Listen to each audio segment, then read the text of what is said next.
Bueno, eh, la cuestión de la autoridad pedagógica es un tema que creo que tiene que poder ser profundizado, pensado, problematizado, porque no nos alcanza hoy con los significados más habituales del término autoridad para poder, esto que decimos, construir una posición desde la cual se puede ejercer una autoridad habilitante hoy, de cara a las situaciones y a los sujetos que somos en este tiempo.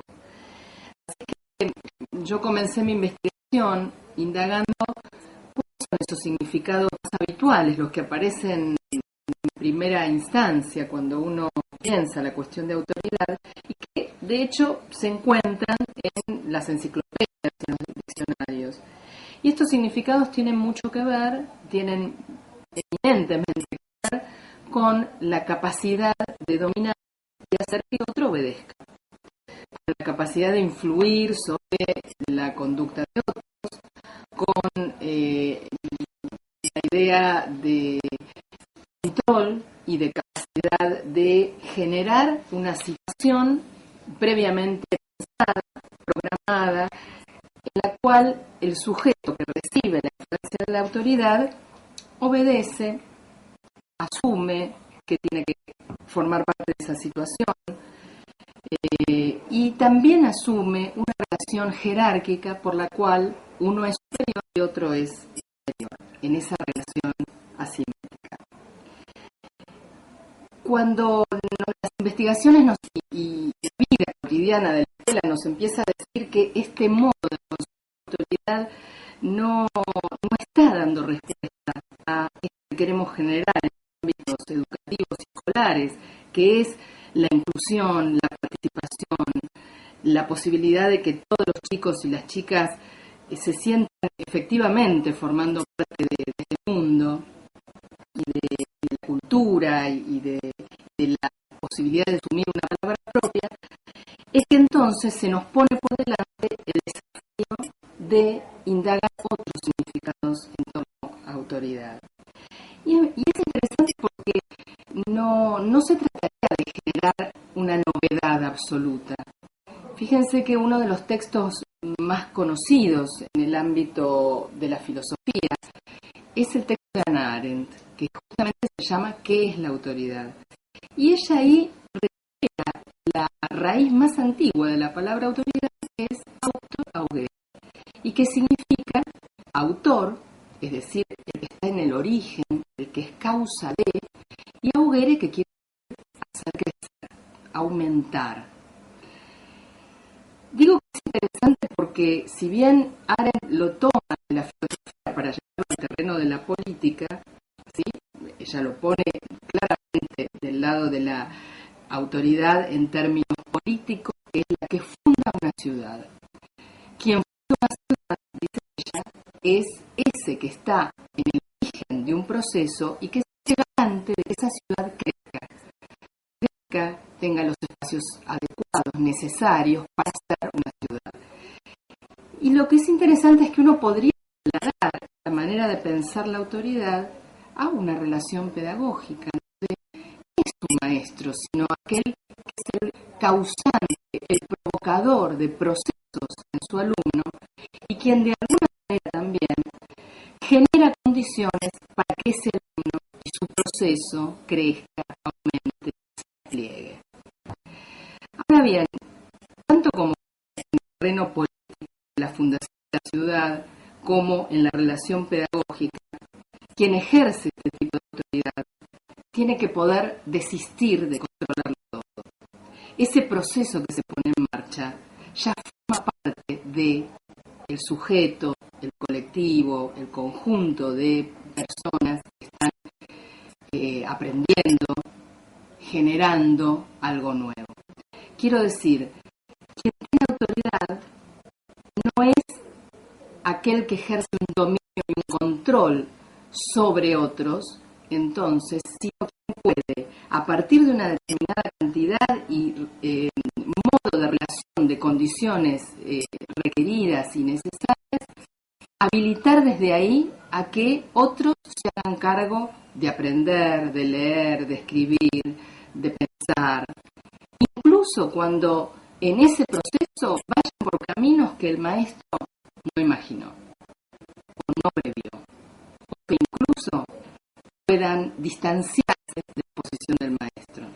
En este punto, un filósofo francés que se llama Philippe Méliès dice: es interesante el poder de los maestros, ¿no? El maestro tiene un poder, en realidad, limitado, porque no es un poder que puede ejercerse en forma absoluta, menos abusiva, es un poder de causar en otro y que tiene poder autolimitarse. Ahora, el mito que está en la base de ese poder, dice Méliès en Frankenstein Educador, es el mito de que un maestro podría fabricar a su alumno.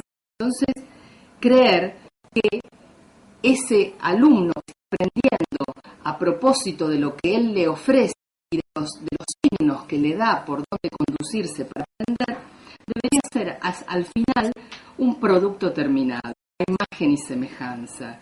Y ese mito, diría Méliès, es el que le podría hacer decir a un maestro: quiero que te formes, que te eduques, que seas libre, que elijas, pero para luego adherirte a lo que yo te digo. Este mito es con el que nos vemos todos los que trabajamos en educación, y creo que con el que discutimos, me parece, todo el tiempo.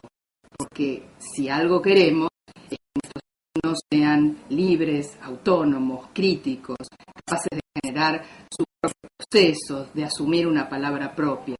¿Qué nos pasa si esa palabra propia no es la que esperamos, o nos hace frente, o nos genera una pregunta en donde cada uno en su posición de maestro está de alguna manera interrogado?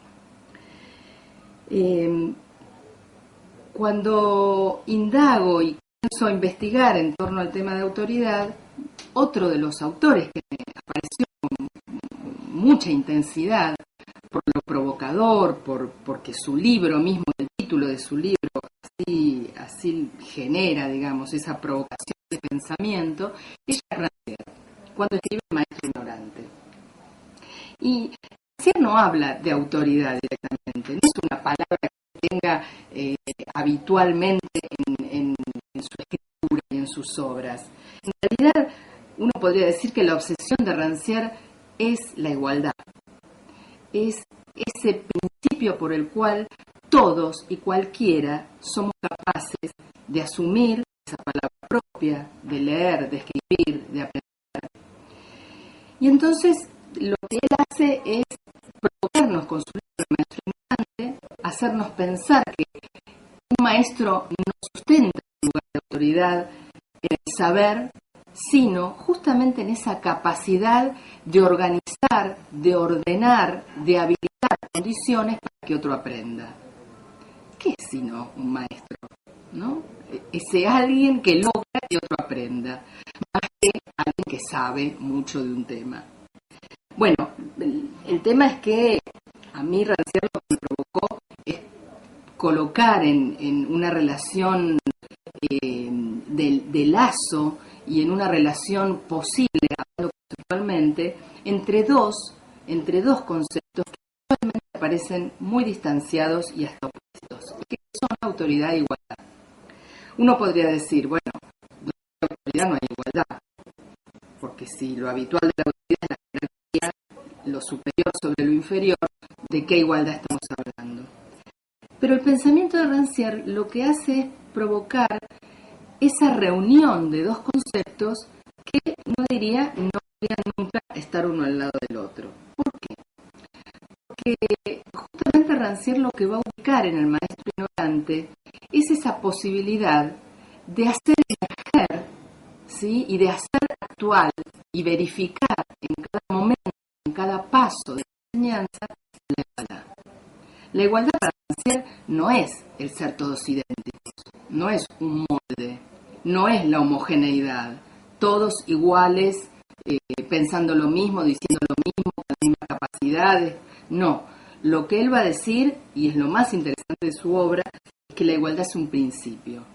Que si yo me doy la igualdad como principio, esta va a poder ser verificada acto a acto, minuto a minuto, acción a acción, modalidad de relación cada vez. Y que la igualdad en realidad es una meta y está allá a lo lejos. Lo único que voy a hacer es, y parte de la desigualdad, lo único que voy a hacer es verificar la desigualdad. La igualdad no es una meta, dice Rancière, la igualdad está acá, ya está dada, es una potencia, está la posibilidad de cualquiera vincularse con el texto, con cualquier objeto de conocimiento y desplegar su conocimiento sobre el tema. Pero las condiciones tienen que estar dadas y ahí viene la autoridad con su trabajo.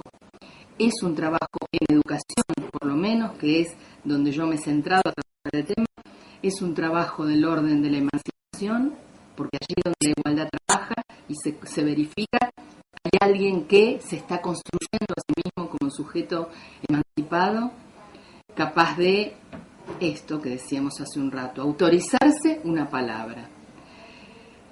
Ustedes preguntarán tal vez, ¿es la escuela el lugar? ¿Es el ámbito institucional habitual, el que conocemos, el lugar para este trabajo? Entendemos que sí, y que todo lugar es posible de constituirse en una condición para que esa relación donde uno enseña y otro aprende dé como resultado un proceso de irse un igual.